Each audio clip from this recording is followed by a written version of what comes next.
On a face à nous une chaîne d'opinion au service d'une prise de pouvoir de l'extrême droite dans notre pays. Donc ça n'aurait pas dû être possible. Est-ce que pour vous, le moment est venu de débrancher cette chaîne? Oui, et on aurait déjà dû le faire. En fait, on n'aurait jamais dû renouveler l'agrément parce qu'on avait déjà été instruit par l'expérience des nombreux dérapages qui, à mon sens, non seulement étaient récurrents, mais étaient intentionnels. Je crois que ce qu'il faut dire, c'est que CNews, c'est une chaîne d'opinion, c'est une chaîne militante.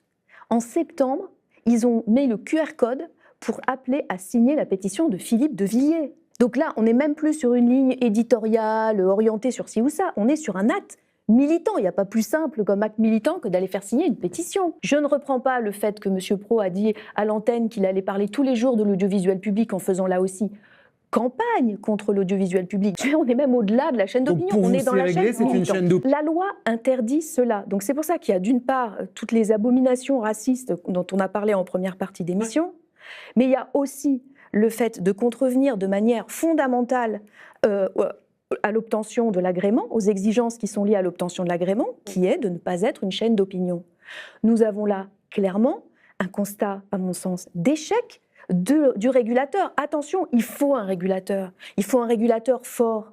Mais il faut qu'il joue son rôle. Et là, on a clairement un constat d'échec. Il faut appeler un chat un chat. On a face à nous une chaîne d'opinion au service d'une prise de pouvoir de l'extrême droite dans notre pays. Donc ça n'aurait pas dû être possible.